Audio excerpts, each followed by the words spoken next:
वो एशिया और उप सहारा अफ्रीका के विकास के लिए, वहाँ के एग्रीकल्चर सेक्टर को बढ़ावा देने के लिए वहाँ तक इसका जो शोध है, इसके जो अनाज है, इसके जो बीज हैं वो पहुँचते हैं। और यही अवलोकन प्रधानमंत्री नरेंद्र मोदी इस प्रदर्शनी में कर रहे हैं। और कृषि क्षेत्र में शोध की महत्वपूर्ण भूमिका है। जिस तरीके से जलवायु परिवर्तन हो रहा है, ऐसे में ये बेहद ज़रूरी है कि नए नए वैरायटी के जो बीज हैं, जो किस्म हैं, वो किसानों तक पहुँचे। और इसीलिए लगातार प्रयास किए जा रहे हैं। और इसी प्रयास की जो एक कड़ी में प्रधानमंत्री नरेंद्र मोदी आज हैदराबाद के इक्रिसेट जो संस्थान यानी कि अंतर्राष्ट्रीय फसल अनुसंधान संस्थान है, वहाँ पर पहुँचे हैं। 50वीं वर्षगांठ है, उस समारोह का शुभारंभ भी करेंगे प्रधानमंत्री। और अभी उस प्रदर्शनी का अवलोकन कर रहे हैं जहां पर अलग अलग वैरायटी के बीजों को रखा गया है, अलग अलग किस्मों की फसलों को प्रदर्शित किया गया है। और सबसे खास बात यह है कि जलवायु परिवर्तन को ध्यान में रखते हुए आने वाले समय में कैसे जो एग्रीकल्चर सेक्टर है, जो कृषि क्षेत्र है, वो जलवायु परिवर्तन की जो चुनौतियां हैं उनसे कैसे वो सामना कर सकता है। इसीलिए ये जो अंतर्राष्ट्रीय फसल अनुसंधान संस्थान है, इसकी भूमिका सबसे महत्वपूर्ण हो जाती है। और आज इसी कड़ी में प्रधानमंत्री उस प्रदर्शनी का अवलोकन कर रहे हैं जहां पर उन्हें बताया जा रहा है कि कैसे कैसे बीजों की जो नई नई किस्में हैं वो लाई जा रही हैं और किसको अलग अलग राज्यों में किसानों तक पहुंचाई जा रही हैं। जो अंतर्राष्ट्रीय फसल अनुसंधान संस्थान, इसकी एक और खास बात है कि कम पानी वाली बीजों का भी इसने कई किस्में लोगों तक पहुंचाई है, किसानों तक पहुंचाई। यानी कि बहुत से ऐसे क्षेत्र हैं जहां पर पानी की थोड़ी समस्या है, वहां पर ऐसे किस्म, ऐसे बीज डेवलप किए गए हैं, उनका शोध किया गया। इस अंतर्राष्ट्रीय फसल अनुसंधान संस्थान के माध्यम से शोध किया गया है कि कम पानी में भी वो फसलें अच्छी उत्पादित हो सकती हैं, अच्छा उत्पादन दे सकती हैं। इसीलिए लगातार एग्रीकल्चर सेक्टर में, कृषि में शोध को महत्व दिया जा रहा है। और लगातार प्रधानमंत्री भी अपने कई बार कह चुके हैं कि कृषि क्षेत्र में शोध को बढ़ावा दिया जाए, अनुसंधान को बढ़ावा दिया जाए, ताकि जो कृषि की उत्पादकता है, जो किसानों की उत्पादकता क्षमता है, उसको बढ़ावा दिया जा सके। और यही वो प्रदर्शनी है जहां पर देख सकते हैं आप अलग अलग फसलों की किस्मों के जो बीज हैं उनको प्रदर्शित किया गया है, जिसको प्रधानमंत्री नरेंद्र मोदी अवलोकित कर रहे हैं, देख रहे हैं कि कौन सी बीज हैं। और इसके साथ साथ आप देख सकते हैं अरहर की खेती का भी उसमें जिक्र किया गया है। अरहर के जो बीज है वो भी, क्योंकि कई ऐसे बड़े क्षेत्रों में अरहर यानी कि दाल की जब हम बात करते हैं, दलहन की बात करते हैं, तो उसमें देश जो है धीरे धीरे आत्मनिर्भर बन रहा है। एक बड़ा बफर स्टॉक हमारे पास है। और इसीलिए जो किसान हैं उनको प्रेरित किया जाता है कि वो दलहन की खेती की तरफ या तिलहन की खेती की तरफ आगे बढ़े और उन्हें नए नए किस्म के बीज भी उपलब्ध कराए जाते हैं।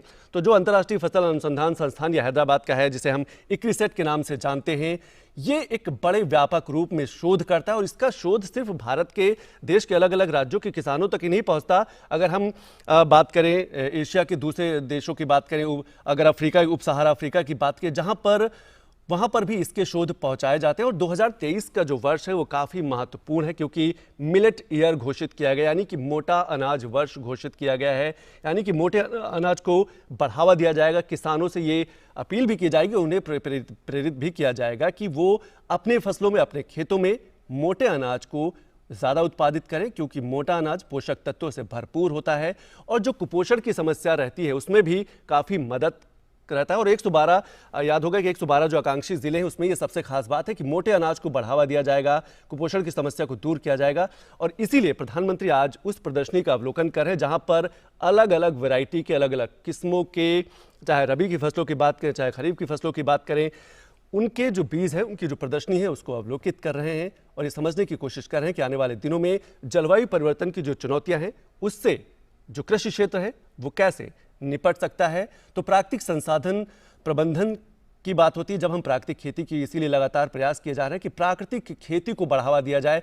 यानी कि ऐसी खेती जिसमें रसायन का उपयोग बिल्कुल ना हो, प्राकृतिक तरीके से उस खेती को उत्पादित किया जाए, उस फसल को उत्पादित किया जाए, जिसमें जीरो बजट फार्मिंग की भी बात होती है। यानी कि किसानों को खेती में लागत कम से कम की जाए, लागत कम होगी, उत्पादन क्षमता बढ़ेगी, तो उनकी जो आर्थिक स्थिति है वो भी बेहतर होगी। और यही एक देखिए वीडियो प्रदर्शनी के माध्यम से प्रधानमंत्री जी को ये दिखाया जा रहा है कि कैसे फसलों को, जो कम पानी वाली फसलें हैं, या कैसे बीजों का शोध किया जा रहा है, कैसे बढ़ावा दिया जा रहा है, कैसे छोटे छोटे डैम बनाकर जल संचयन की क्षमता को बढ़ावा दिया जा रहा है। क्योंकि ये भी जरूरी है कि किसान सिंचित क्षेत्र को लेकर भी आत्मनिर्भर बने। इसीलिए कई राज्यों में अगर हम उत्तर प्रदेश के कई राज्यों की बात करें तो वहाँ पर बुंदेलखंड की तरफ की बात करें तो हर खेत तालाब योजना भी संचालित की जाती कि अगर जो किसान है वो अपने खेत में ही एक छोटा सा तालाब बना ले ताकि उसको पानी के लिए कहीं और परेशान होने की ज़रूरत न पड़े। तो प्रधानमंत्री एक प्रदर्शनी का अवलोकन कर रहे हैं जिसके माध्यम से ये बताया जा रहा है कि अलग अलग शोध के माध्यम से ये मोटा अनाज है जिसके 2023 को मोटा अनाज घोषित किया गया और मोटे अनाज को ज़्यादा बढ़ावा दिया गया है ताकि मोटा अनाज जो अगर ज़्यादा उत्पादित होगा तो जो पोषक तत्व हैं हमारे आपके स्वास्थ्य को भी बेहतर किया जाएगा। इसीलिए अगर हम किसानों की आर्थिक क्षमता की बात करें तो सरकार लगातार ये प्रयास कर रही है कि ऑनलाइन मंडियां स्थापित की गई हैं कि वो सीधे अपना जो उत्पादित जिन्स है वो कहीं भी किसी भी बाजार में जाके बेच सकता है ताकि वो आर्थिक रूप से अपनी संपन्नता को बरकरार रखे। और सरकार का मकसद यही है कि किसानों की जो आय है वो लगातार बढ़ती रहे, उनके पास ऐसे बीज ऐसे जिन्स पहुंचे जिससे वो अपनी उत्पादन क्षमता को बढ़ा सके। और इसमें सबसे खास बात है रेन वाटर मैनेजमेंट, जिसका जो प्रधानमंत्री नरेंद्र मोदी इस समय देख भी रहे हैं कि रेन वाटर मैनेजमेंट की जो संरचना है उसको कैसे आगे बढ़ावा दिया जा सकता है और ख़ास तौर से किसानों को इस बात के लिए प्रेरित किया जा सकता है कि वर्षा जल का संचयन कैसे करें। इसको लेकर यह भी ज़रूरी है कि समय समय पर प्रशिक्षण उन्हें ट्रेनिंग दी जाए और लगातार दी भी जा रही है। तो आप देख रहे हैं कि प्रधानमंत्री जो हैं वो एक प्रदर्शनी का अवलोकन कर रहे हैं जहां पर इक्रिसेट जो है उसके माध्यम से जो प्रदर्शनी लगाई गई है उसका अवलोकन कर रहे हैं। उन्हें समझने का प्रयास उनको समझाया जा रहा है कि कैसे जो उत्पादित अनाज है उसको और आगे बढ़ावा दिया जाएगा, जो अलग अलग किस्मों की जो अनाज है जो बीज हैं जो उनको किसानों तक पहुंचाने का लगातार प्रयास किया जाएगा।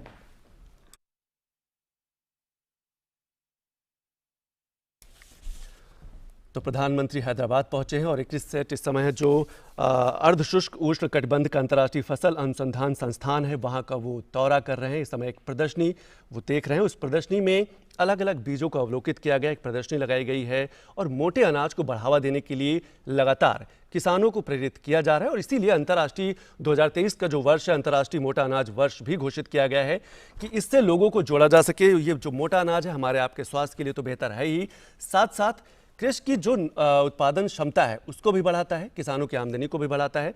और सबसे खास बात है कि जिस खेत में मोटा अनाज उत्पादित किया जाता है उसकी जो उर्वरा शक्ति है उसमें भी दिन प्रतिदिन उसको विस्तार मिलता है, बढ़ावा दिया जा सकता है। आप बिल्कुल स्पष्ट देख पा रहे हैं कि जो प्रदर्शनी है वो ज़्यादातर से मोटे अनाजों की प्रदर्शनी है, दलहन है, तिलहन है। इसके साथ साथ जो इस समय प्रधानमंत्री जो है अर्धशुष्क उष्ण कटिबंध का अंतर्राष्ट्रीय फसल अनुसंधान संस्थान है जिसे हम international crops research institute of the semi arid tropics कहते हैं, उसका अवलोकन कर रहे हैं। वहाँ पर एक प्रदर्शनी लगाई गई है और लगातार इस बात का प्रयास भी किया जा रहा है कि हम कैसे किसानों को आत्मनिर्भर बना सके, वो चाहे सिंचित क्षेत्र को बढ़ावा देने की बात हो यानी कि जल संसाधनों की बात हो, सिंचाई की बात हो, चाहे हम गुणवत्ता युक्त बीज की बात करें, क्योंकि अक्सर ये देखा जाता है कि किसानों के पास गुणवत्ता युक्त बीज जब पहुंचता है तो उनकी जो उत्पादन क्षमता है वो बेहतर हो जाती है। और इक्रिसेट का यही काम है। इक्रिसेट जो अंतर्राष्ट्रीय फसल अनुसंधान संस्थान है इसका यही काम है कि अलग अलग किस्म के बीजों को शोधित करना, शोध किया जाता है और उस शोध को जो चीज़ें निकल के आती है वो किसानों तक पहुंचाई जाती हैं ताकि किसान अपने खेतों में उसका उपयोग करें। और जो अंतर्राष्ट्रीय फसल अनुसंधान संस्थान है यह हैदराबाद में जिसे हम इक्रिसेट कहते हैं, ये सिर्फ अपने देश के लोग किसानों तक ही यहाँ के शोधित बीज नहीं पहुँचते, रिसर्च किए हुए बीज नहीं पहुँचते, ये एशिया के दूसरे देशों में भी जाता है। खासतौर से उप सहारा अफ्रीका की बात करें जहाँ पर काफ़ी मदद की जा रही है, ऐसे बीज पहुँचाए जा रहे हैं कि कम पानी में ही उत्पादित हो सके, क्योंकि वहाँ का जो ज़मीनी स्थिति है वो इतनी अच्छी नहीं है। इसको बढ़ावा दिया जा रहा है कि ताकि उन फसलों में ज़्यादा पानी की ज़रूरत न हो। और प्रधानमंत्री नरेंद्र मोदी एक ऐसी ही प्रदर्शनी का अवलोकन कर रहे हैं। उनको समझाया जा रहा है कि ये मोटे अनाज है, इनको कैसे देश के अलग अलग किसानों के खेतों में पहुंचाया जाएगा। तो इक्रिसेट प्रधानमंत्री नरेंद्र मोदी इस समय हैदराबाद के अंतर्राष्ट्रीय उष्ण कटिबंध का अंतर्राष्ट्रीय फसल अनुसंधान संस्थान के दौरे पर हैं और ये 50वीं वर्षगांठ समारोह का यहाँ पर आयोजन हो रहा होगा और उसका ये प्रधानमंत्री शुभारंभ भी करेंगे। तो आप देख सकते हैं मोटे अनाज आपके टीवी पे दिख रहे हैं जिसमें बाजरा है, मोटे अनाज है, उनको प्रदर्शित किया गया। यही प्रदर्शनी ये जो है मोटे अनाजों की ही प्रदर्शनी है ताकि आने वाले दिनों में जो 2023 का लक्ष्य है उसको पूरा भी किया जा सके। और सबसे खास बात है कि कृषि में संतुलन रहे। अक्सर देखा जाता है कि कृषि में संतुलन बनाना बेहद ज़रूरी है कि जहाँ पर हम एक तरफ अधिक लाभदायी फसलों को उत्पादित करें, वहीं यह भी ज़रूरी है कि जो पोषक तत्वों से भरपूर फसलें हैं उनको भी हम किसानों के खेतों में वो किसान जो है अपने उत्पादित करें, ताकि एक संतुलन बना रहे। और संतुलन जब बना रहता है तो मिट्टी की जो उर्वरा शक्ति है, जो उर्वरा क्षमता है, वो बढ़ती है। इसीलिए प्राकृतिक खेती को भी बढ़ावा दिया जाता है। तो आप देख रहे हैं कि प्रधानमंत्री कैसे जो एग्रीकल्चर सेक्टर से जुड़ी हुई यानी कि कृषि प्रदर्शनी का अवलोकन कर रहे हैं। और इस कृषि प्रदर्शनी में जो भारतीय जो अर्धशुष्क उष्णकटिबंध अंतर्राष्ट्रीय फसल अनुसंधान संस्थान हैदराबाद में है, उसमें प्रधानमंत्री उसका अवलोकन करें। और मोटे अनाजों को प्रदर्शित किया गया है। आप साफ तौर पर देख सकते हैं कि मोटे अनाजों को बढ़ावा देने के लिए सरकार लगातार काम कर रही है। इसके लिए कृषि विज्ञान केंद्र यानी कि जिनको हम केवीके कहते हैं, देश भर के केवीके को भी जोड़ा गया है, क्योंकि केवीके के माध्यम से ही स्थानीय किसानों को अच्छे और गुणवत्ता युक्त बीज है वो पहुंचते हैं। तो प्रधानमंत्री इस समय international crops research institute of the semi arid tropics अनुसंधान संस्थान में प्रदर्शनी का अवलोकन कर रहे हैं। अब वो अवलोकन कर रहे थे और प्रधानमंत्री का यह हैदराबाद में एक दिवसीय दौरा है, महत्वपूर्ण दौरा है। और साथ में केंद्रीय कृषि मंत्री नरेंद्र सिंह तोमर भी मौजूद हैं, क्योंकि जो अंतर्राष्ट्रीय फसल अनुसंधान संस्थान है वो एक महत्वपूर्ण भूमिका अदा करता है नए नए बीजों को किसानों तक पहुंचाने में, नई किस्म के जो बीज हैं, जो फसल हैं, उनको किसानों तक पहुंचाने में। और अभी बात करें तो लगभग अभी पिछले कुछ वर्षों में 117 किस्म के जो बीज हैं, जो फसल हैं, वो शोधित किए गए हैं, उनका रिसर्च किया गया है। और एक प्रक्रिया होती है, उस प्रक्रिया के माध्यम से वो बीज जब सर्टिफाइड हो जाते हैं तो वो फिर किसानों तक पहुंचते हैं। केंद्रीय इसमें कृषि विज्ञान केंद्र यानी कि केवीके की भूमिका महत्वपूर्ण हो जाती है। देश के अलग अलग राज्यों में, अलग अलग जिलों में केवीके का यानी कृषि विज्ञान केंद्रों का एक बड़ा जाल है। और इस केवीके कृषि विज्ञान केंद्र का काम ही यही है कि वो शोध करता है और जो बीज हैं, जो फसल है, जो उत्पादित फसल है, उनको किसानों तक पहुंचाता है और किसानों को समझाने का प्रयास करता है कि अब आप इस बीज का उपयोग करें, ताकि इसमें पानी भी कम लगेगा, रासायनिक खाद का प्रयोग बिल्कुल नहीं करना है, और उत्पादन जो क्षमता है वो भी निकल के आएगी, वो भी बढ़ेगी। उत्पादन क्षमता बढ़ेगी तो स्वाभाविक है कि किसानों की आय बढ़ेगी। इसीलिए सरकार लगातार जो है प्राकृतिक खेती की जब हम बात करते हैं उसको भी बढ़ावा दे रही है। जैसे मोटा अनाज वर्ष 2023 मनाया जाएगा, मोटे अनाज को विस्तार दिया जाएगा, देश भर के किसानों के खेतों तक पहुंचाने का प्रयास किया जाएगा। उसी तरह प्राकृतिक खेती को बढ़ाने के लिए भी सरकार लगातार प्रयास कर रही है। और प्राकृतिक खेती का मतलब है कि जीरो बजट फार्मिंग, यानी कि लागत बेहद कम, रासायनिक खाद का प्रयोग बिल्कुल नहीं, जैविक खेती जिसको हम प्राकृतिक खेती कहते हैं।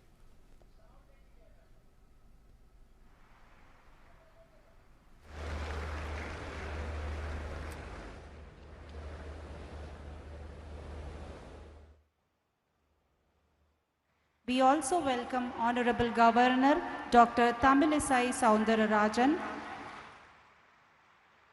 Honorable Union Minister of Agriculture and Farmers Welfare Shri Narendra Singh Tomar, and Honorable Minister for Tourism and Culture Shri G. Kishan Reddy, and our Director General ICRISAC Dr. Jacqueline Hughes.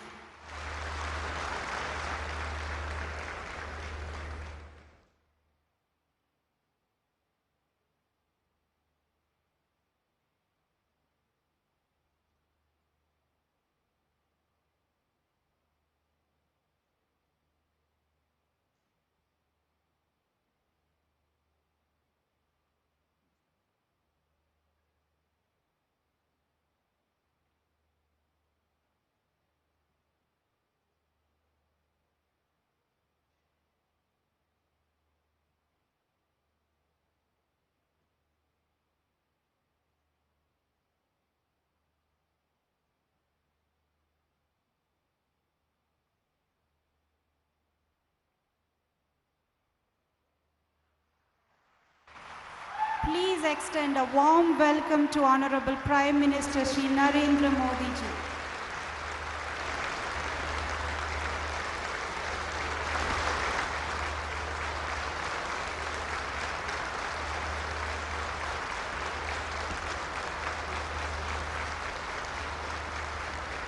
It's an honor to have you with us, sir. Thank you. I request Dr. Jacqueline Hughes, Director General ICRISAT, to felicitate Honorable Prime Minister Shri Narendra Modi by presenting a memento.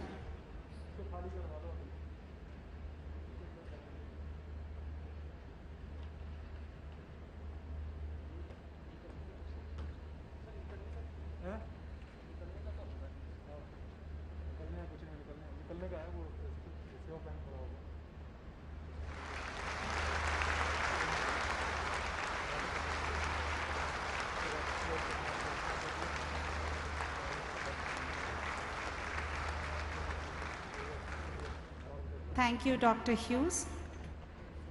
We are honored to have the Honorable Prime Minister and other distinguished guests with us this afternoon as we launch ICRISAT's 50th anniversary celebrations. May I now invite Dr. Jacqueline Hughes to welcome the dignitaries and the gathering. All guests using translator services, kindly note that translation in English is available in Channel 1 and translation in Hindi is available in Channel 2.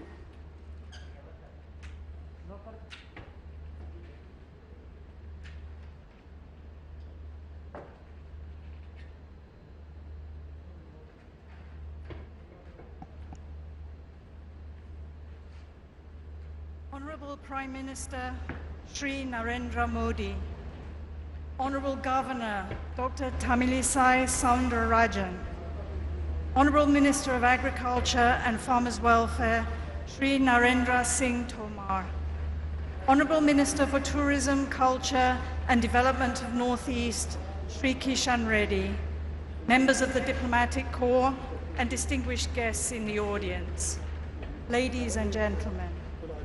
It is a great privilege for our Institute to be graced by the Honorable Prime Minister of India to launch ICRISAT's 50th anniversary celebration that will continue through the year, leading into the United Nations International Year of Millets 2023.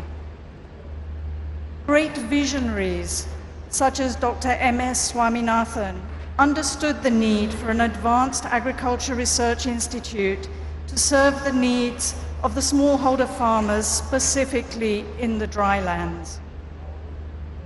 Thus, the constitution of ICRISAT, the International Crops Research Institute for the Semi-Arid Tropics, was signed on the 28th of March, 1972. ICRISAT is the only international agricultural research institute headquartered in India. From humble beginnings, ICRISAT has made great strides in its journey of 5 decades. Through this journey, ICRISAT has aligned its work with the goals of our host country, such as doubling farmers' incomes, self-sufficiency in pulses, more crop per drop, and many others. Our work has been supported by the Government of India, the Ministry of Agriculture and Farmers Welfare, the Indian Council of Agricultural Research and its affiliated institutes, the State of Telangana, other stakeholders in the Indian agriculture ecosystem, and many international donors. We are grateful for their support and hope the partnership will continue for at least another 5 decades. Farming has always been risky, especially in the semi-arid rain-fed regions. Our focus is on the drylands of Asia and Africa, where the risk is magnified by climate change, land degradation, and competition for land and water resources. We work on the production systems of our nutritious mandate crops: sorghum, pearl and finger millet, groundnut, chickpea, pigeon pea, assuring affordable and available nutritious foods. Women and youth and assuring equity are a particular focus of our research for development. As we stand on this momentous threshold, it is important that we look to understand the future challenges for the drylands and to start to develop solutions now. We will use cutting-edge technologies to bring varieties and hybrids to farmers faster and ensure better management of natural resources to help fight climate change and reverse environmental degradation. On its 50th anniversary, ICRISAT rededicates itself to making dryland agriculture resilient, sustainable, and profitable. Thank you.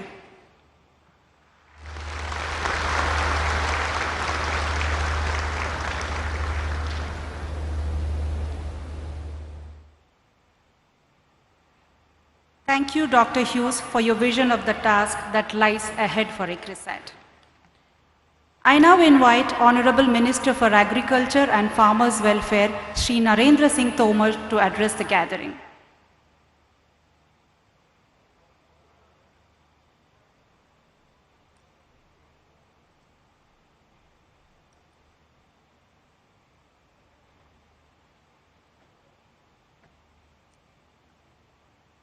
आज के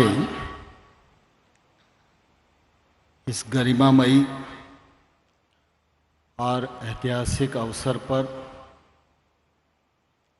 हम सबको मार्गदर्शन देने के लिए हम सब के मध्य उपस्थित हम सब के प्रिय और सारी दुनिया में लोकप्रिय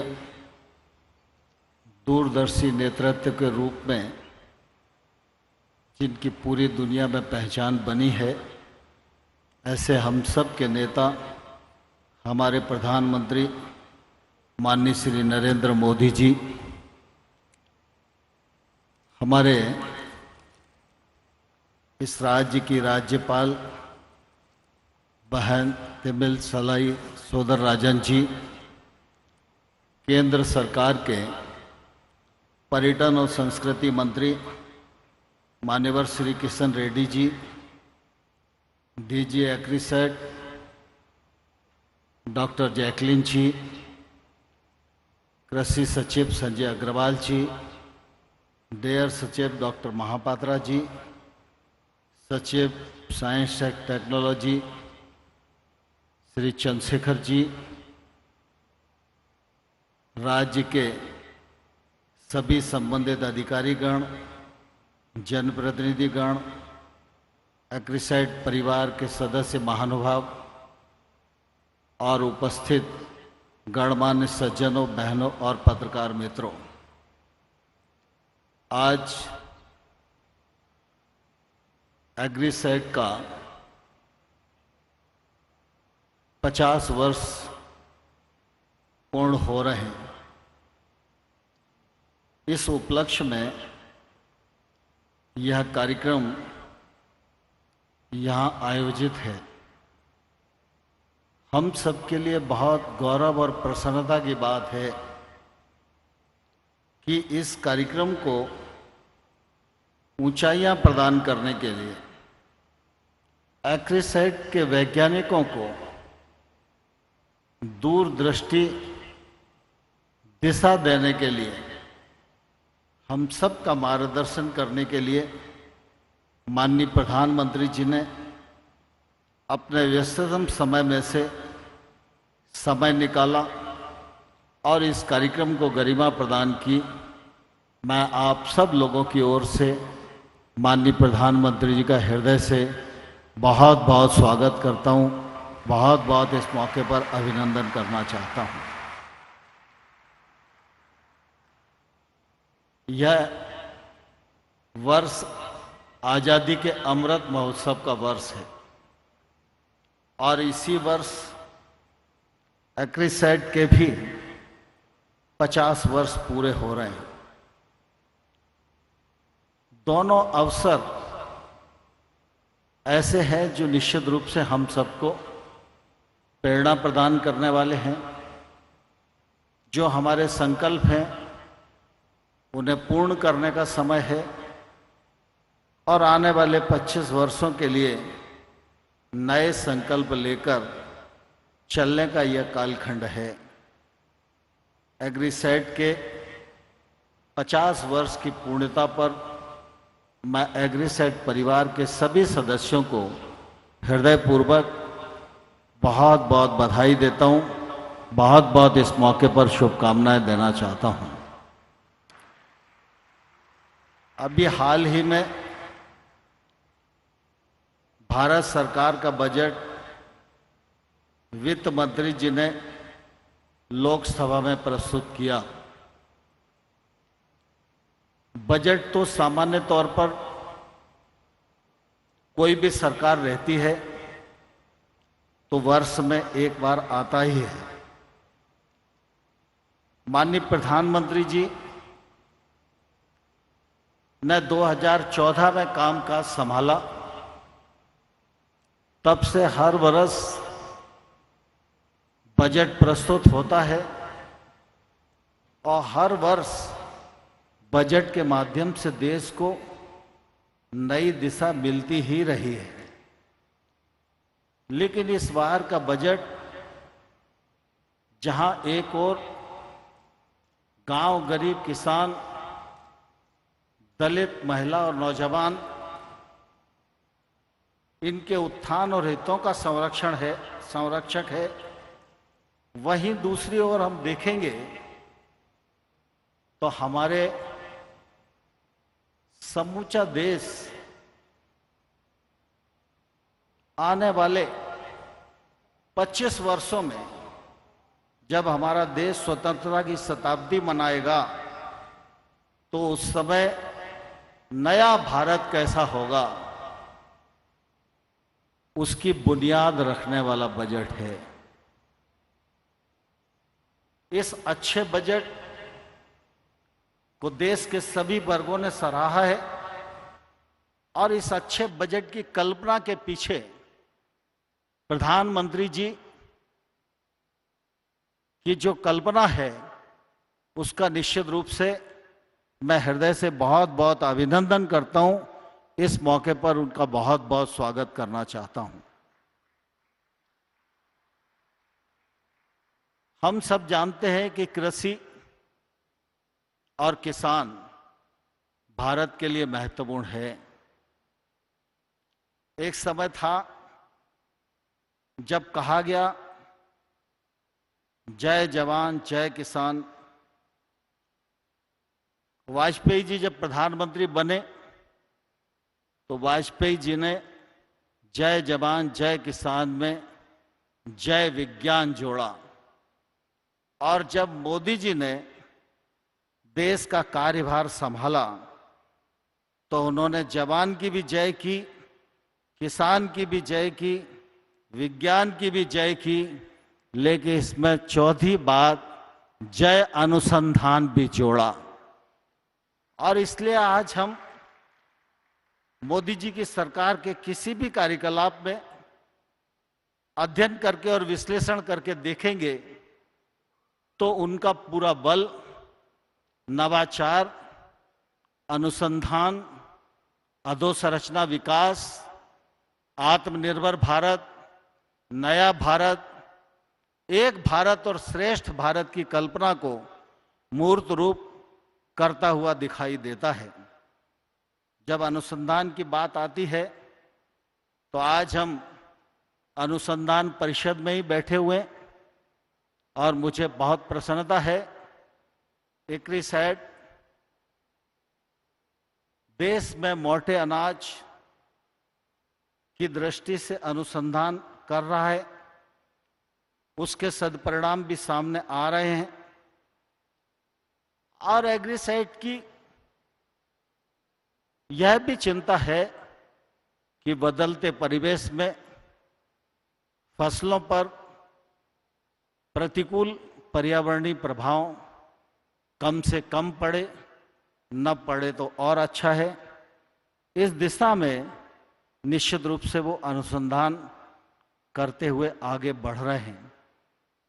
मुझे ये कहते हुए भी प्रसन्नता है कि जब कोविड का कालखंड था तो प्रधानमंत्री जी ने लगातार पूरी गंभीरता के साथ सारे देश को लेकर कोविड से निपटने के लिए जो जो आवश्यक था वो सब कदम उठाए।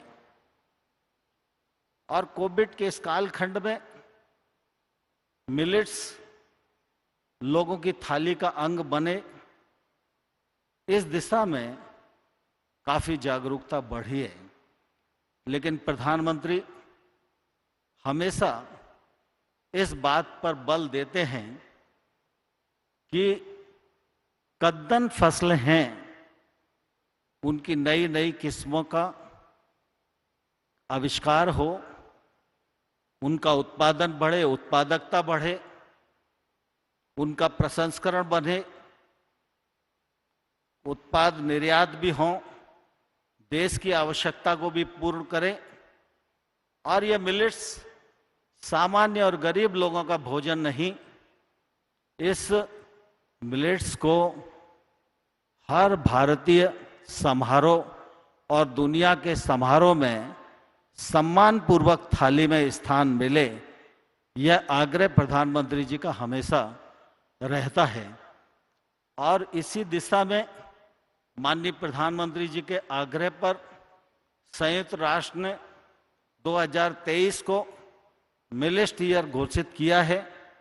भारत भी उसकी तैयारियां कर रहा है। मैं समझता हूं आने वाला कल हम सब के लिए शुभ है। एग्रीसेट जिस दिशा में काम कर रहा है, वह दिशा आने वाले कल में फलीभूत भी होने वाली है। जलवायु परिवर्तन के इस दौर में सारा देश चिंतित है, सारी दुनिया चिंतित है, और क्लाइमेट चेंज के प्रति हमारे प्रधानमंत्री जी की प्रतिबद्धता वह निश्चित रूप से दुनिया में सर्वविदित है। जलवायु परिवर्तन के इस दौर में एग्रीसेट जैसे संस्थानों की जिम्मेवारी और बढ़ जाती है।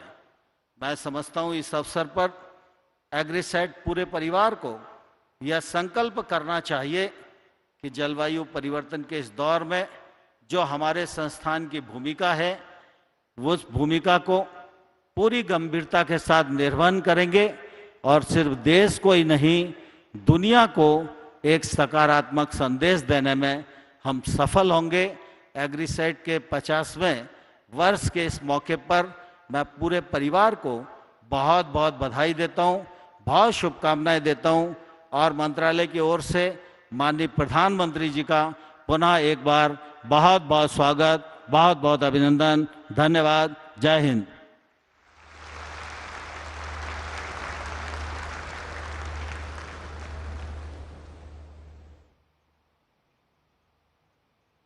Dhanyavad, sir.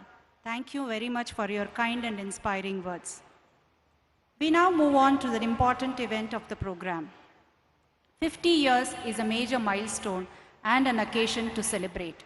It is an opportunity to rededicate ourselves in the service of smallholder farmers. On this note, I request the Honorable Prime Minister to launch ICRISAT's 50th anniversary global celebrations by unveiling the logo specially designed for this occasion.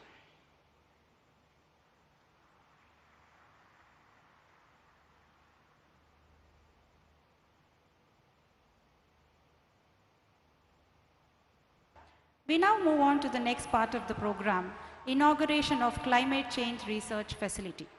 This state-of-the-art climate change research facility, established with the support of the Department of Science and Technology, Government of India, will strengthen global efforts to alleviate climate change impacts on agriculture and food security. The platform will support development of modern crop production and protection tools that can make agriculture more sustainable and climate resilient. May I now request the Honorable Prime Minister to inaugurate the Climate Change Research Facility and Plant Protection led by Dr. Mamta Sharma.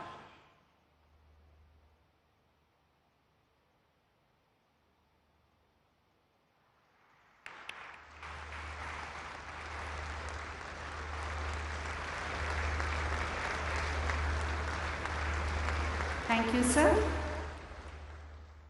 The next part is the inauguration of RapidGen facility. Known as RapidGen, the facility will help produce varieties and hybrids in half the time compared to conventional breeding. It will accelerate plant life cycles in light temperature, and humidity controlled conditions, and thus researchers can scale up and speed up their activities in the RapidGen facility. With this facility, ICRISAT will work with our partners for rapid generation advancement and achieving speed breeding. I now request Honorable Prime Minister to inaugurate the RapidGen facility, handled by Soban Sajja.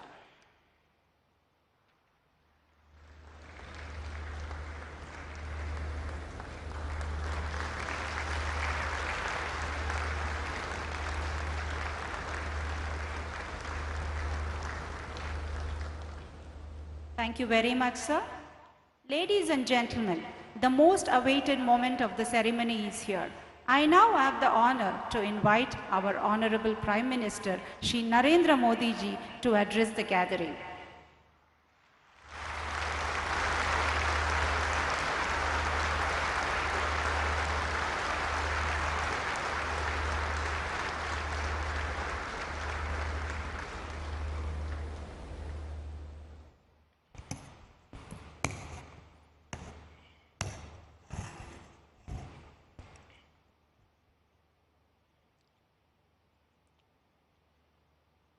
Telangana की राज्यपाल doctor Tamilisai Soundararajan जी, केंद्रीय मंत्रिपरिषद के मेरे सहयोगी नरेंद्र सिंह जी तोमर, श्री जी Krishna Reddy ji, ICRISAT की director general और online माध्यम से देश विदेश से, खासकर अफ्रीकी देशों से जुड़े महानुभाव, यहां उपस्थित देवियों और सज्जनों, आज वसंत पंचमी का पावन पर्व है। आज हम ज्ञान की देवी मां सरस्वती की पूजा करते हैं। आप सभी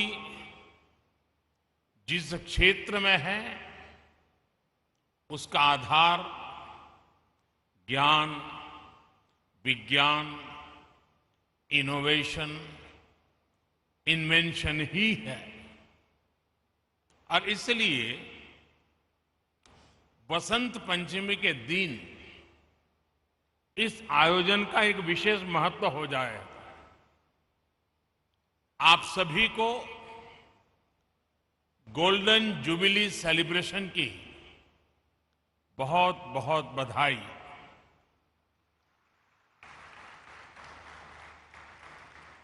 साथियों, 50 साल एक बहुत बड़ा समय होता है और इस 50 साल की यात्रा में जब जब जिस जिसने जो जो योगदान दिया है, वे सभी अभिनंदन के अधिकारी हैं। इस कार्य को आगे बढ़ाने के लिए जिन जिन लोगों ने प्रयास किया है, मैं उनका भी आज अभिनंदन करता हूं। ये भी अद्भुत संयोग है कि आज जब भारत अपनी आजादी के 75 वर्ष का पर्व मना रहा है, तो आपकी संस्था 50 साल के इस अहम पड़ाव पर है। जब भारत ने आजादी के 100 वर्ष मनाएगा, तो आप 75 वर्ष में होंगे। जैसे भारत ने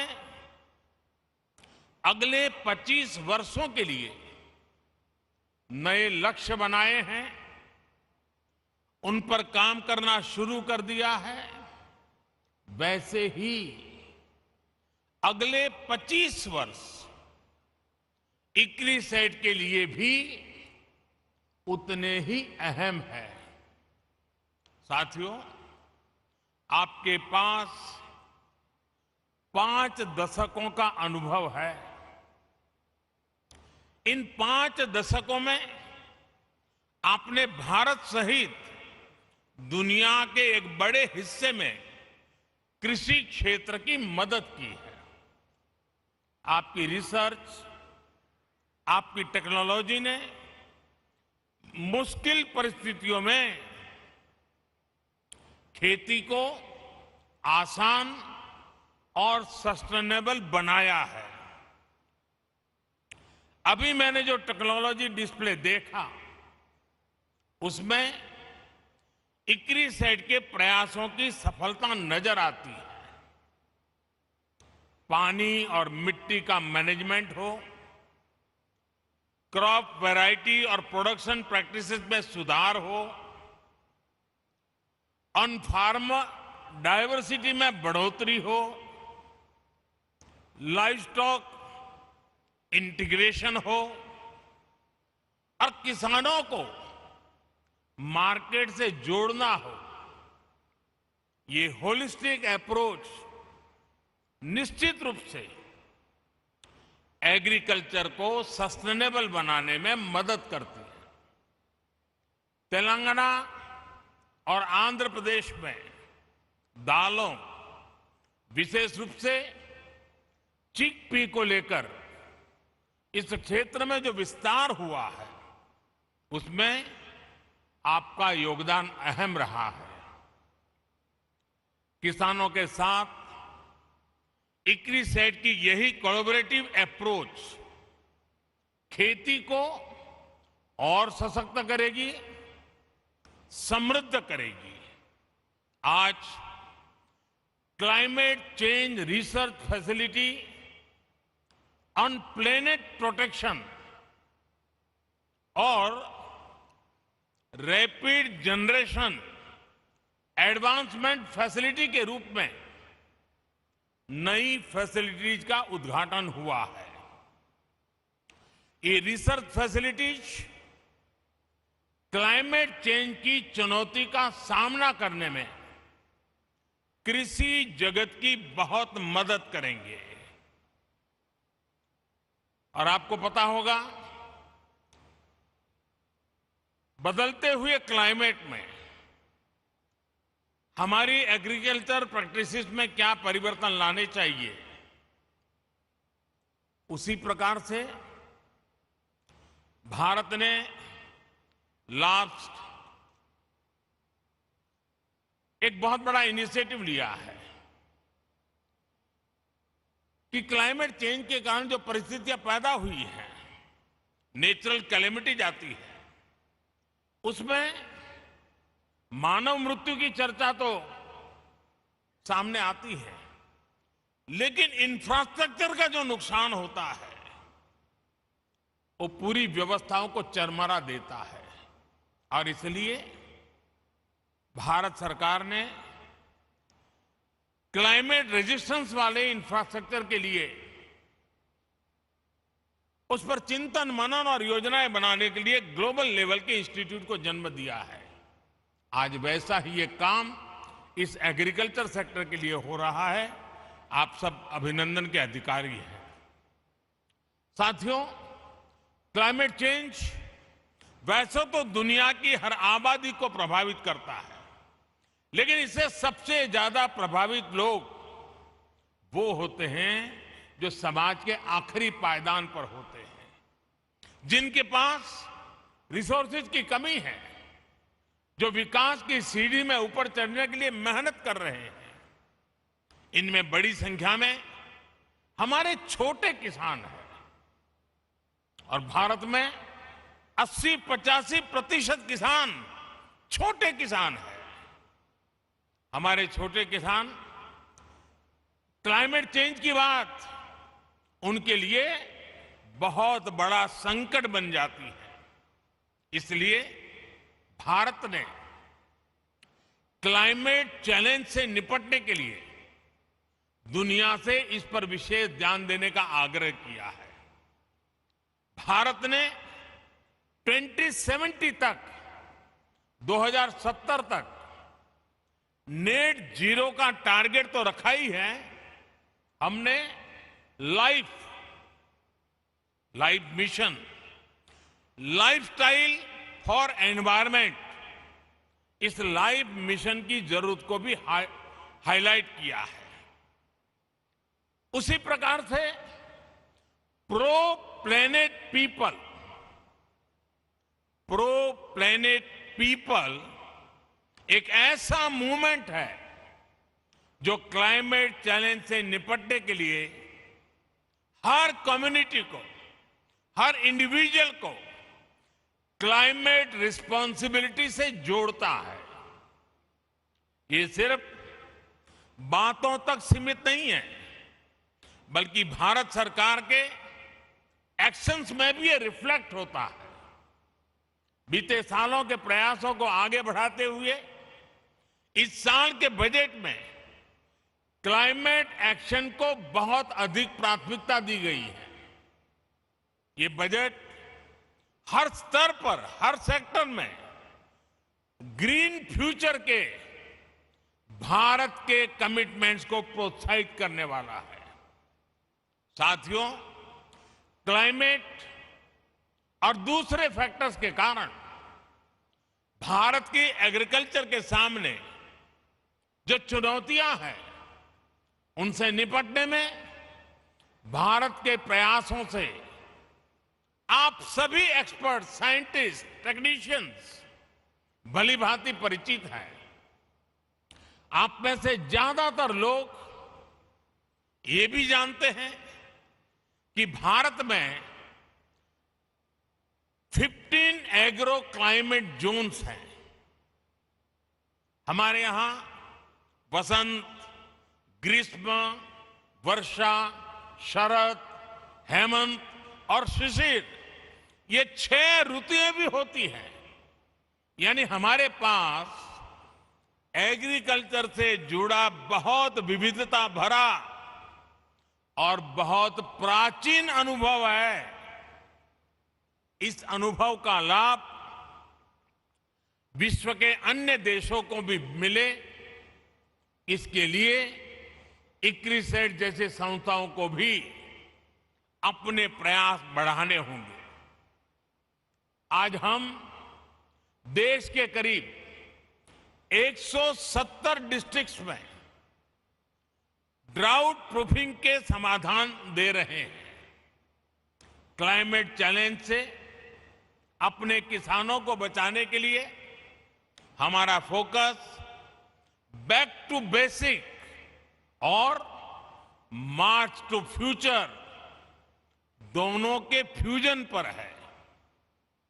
हमारा फोकस देश के उन 80% से अधिक छोटे किसानों पर है जिनको हमारी सबसे अधिक जरूरत है। इस बजट में भी आपने नोट किया होगा कि नेचुरल फार्मिंग और डिजिटल एग्रीकल्चर पर अभूतपूर्व बल दिया गया है। एक तरफ हम मिलेट्स, मोटे अनाज का दायरा बढ़ाने पर फोकस कर रहे हैं, केमिकल फ्री खेती पर बल दे रहे हैं, तो वहीं दूसरी तरफ सोलर पंप से लेकर किसान ड्रोन्स तक की खेती में आधुनिक टेक्नोलॉजी को प्रोत्साहित कर रहे हैं। आजादी के अमृतकाल यानी आने वाले 25 वर्ष के लिए एग्रीकल्चर ग्रोथ के लिए हमारे विजन का ये बहुत अहम हिस्सा है। साथियों, बदलते हुए भारत का एक महत्वपूर्ण पक्ष है डिजिटल एग्रीकल्चर। यह हमारा फ्यूचर है और इसमें भारत के टैलेंटेड युवा बहुत बेहतरीन काम कर सकते हैं। डिजिटल टेक्नोलॉजी से कैसे हम किसान को एम्पावर कर सकते हैं, इसके लिए भारत में प्रयास निरंतर बढ़ रहे हैं। क्रॉप असेसमेंट हो, लैंड रिकॉर्ड्स का डिजिटाइजेशन हो, ड्रोन के माध्यम से इंसेक्टिसाइड्स और न्यूट्रिएंट्स की स्प्रेइंग हो, ऐसी अनेक सर्विसेज में टेक्नोलॉजी का उपयोग, आर्टिफिशियल इंटेलिजेंस का उपयोग बढ़ाया जा रहा है। किसानों को सस्ती और हाई टेक सर्विस देने के लिए एग्रीकल्चर रिसर्च से जुड़े इकोसिस्टम्स और प्राइवेट एग्रीटेक प्लेयर्स के साथ मिलकर के काम हो रहा है। सिंचाई के अभाव वाले इलाकों में किसानों को बेहतर बीज, ज्यादा पैदावार, पानी के मैनेजमेंट को लेकर आईसीएआर और इक्रिसैट की पार्टनरशिप सफल रही है। इस सक्सेस को डिजिटल एग्रीकल्चर में भी विस्तार दिया जा सकता है। साथियों, आजादी के अमृत काल में हम हायर एग्रीकल्चर ग्रोथ पर फोकस के साथ ही इंक्लूसिव ग्रोथ को भी प्राथमिकता दे रहे हैं। आप सब जानते हैं कि कृषि के क्षेत्र में महिलाओं का योगदान बहुत अहम है। उन्हें सब प्रकार की मदद देने के लिए स्वयं सहायता समूहों के माध्यम से भी प्रयास किया जा रहा है। खेती में देश की एक बहुत बड़ी आबादी को गरीबी से बाहर निकालकर बेहतर लाइफस्टाइल की तरफ ले जाने का पोटेंशियल है। ये अमृतकाल कठिन भौगोलिक परिस्थितियों में खेती करने वाले किसानों को कठिनाइयों से बाहर निकालने के नए माध्यम भी मुहैया कराएगा। हमने देखा है, सिंचाई के अभाव में देश का एक बहुत बड़ा हिस्सा ग्रीन रिवॉल्यूशन का हिस्सा नहीं बन पाया था। अब हम दोहरी रणनीति पर काम कर रहे हैं। एक तरफ हम वाटर कंजर्वेशन के माध्यम से नदियों को जोड़कर एक बड़े क्षेत्र को इरिगेशन के दायरे में ला रहे हैं। और अभी जब मैं प्रारंभ में यहां के सारे अचीवमेंट्स को देख रहा था तो उसमें बुंदेलखंड में किस प्रकार से पानी के प्रबंधन को और पर ड्रॉप मोर क्रॉप के मिशन को सफल करने के लिए कैसे सफलता पाई है, उसका विस्तार से वर्णन मेरे सामने साइंटिस्ट कर रहे थे। वहीं दूसरी तरफ हम कम सिंचित क्षेत्रों में वाटर यूज एफिशिएंसी बढ़ाने के लिए माइक्रो इरिगेशन पर जोर दे रहे हैं।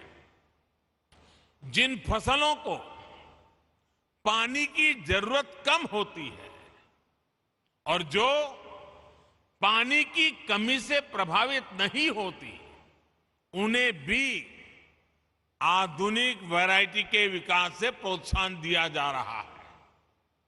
खाने के तेल में आत्मनिर्भरता के लिए जो नेशनल मिशन हमने शुरू किया है, वो भी हमारी नई अप्रोच को दिखाता है। आने वाले 5 सालों में हमारा लक्ष्य पाम ऑयल एरिया में 6.5 लाख हेक्टेयर की वृद्धि करने का है। इसके लिए भारत सरकार किसानों को हर स्तर पर मदद दे रहा है। तेलंगाना और आंध्र प्रदेश के किसानों के लिए भी ये मिशन बहुत लाभकारी होगा। मुझे बताया गया है कि तेलंगाना के किसानों ने पाम ऑयल की प्लांटेशन से जुड़े बड़े लक्ष्य रखे हैं।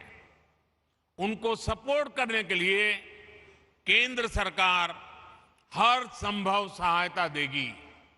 साथियों, पिछले कुछ वर्षों में भारत में पोस्ट हार्वेस्ट इंफ्रास्ट्रक्चर को भी मजबूत किया गया है। हाल के वर्षों में 35 मिलियन टन की कोल्ड चेन स्टोरेज कैपेसिटी तैयार की गई है। सरकार ने जो 1 लाख करोड़ रुपए का एग्रीकल्चर इंफ्रास्ट्रक्चर फंड बनाया है, उसकी वजह से भी पोस्ट हार्वेस्ट इंफ्रास्ट्रक्चर का तेजी से विकास हुआ है। आज भारत में हम एफपीओस और एग्रीकल्चर वैल्यू चेन के निर्माण पर भी बहुत फोकस कर रहे हैं। देश के छोटे किसानों को हजारों एफपीओस में संगठित करके हम उन्हें एक जागरूक और बड़ी मार्केट फोर्स बनाना चाहते हैं। साथियों, भारत के सेमी एरिड क्षेत्रों में काम करने का इक्रिसेट के पास एक रिच एक्सपीरियंस है।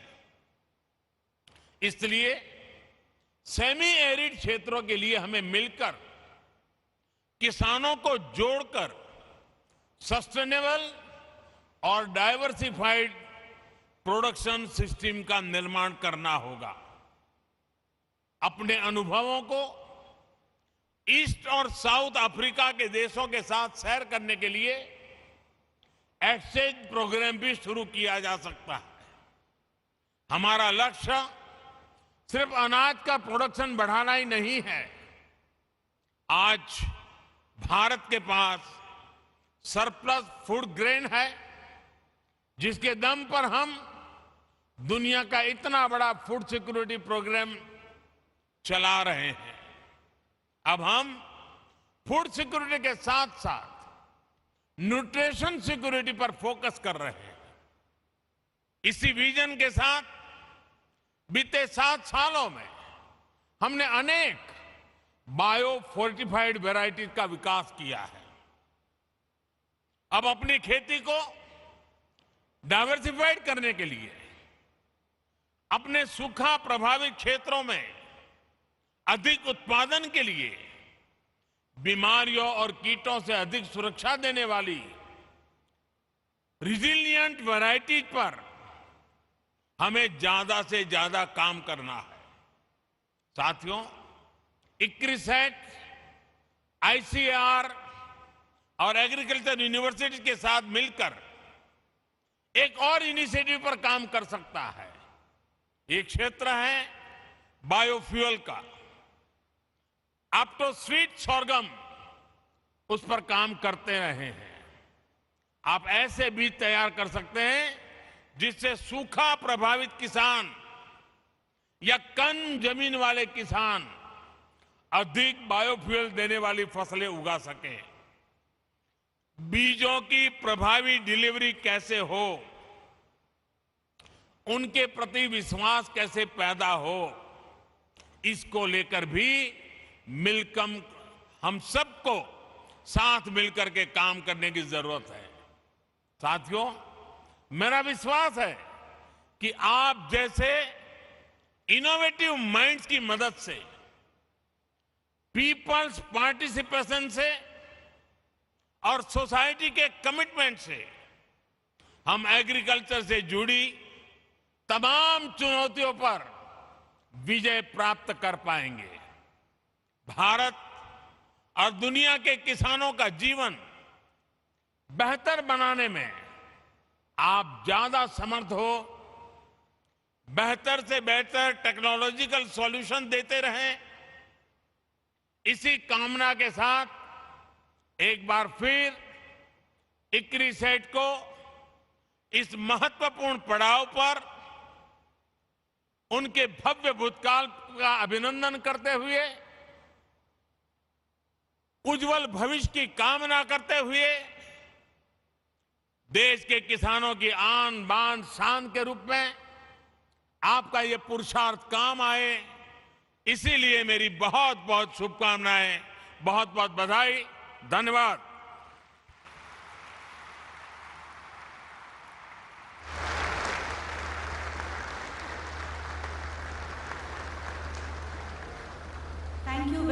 sir, for your encouraging and inspiring words.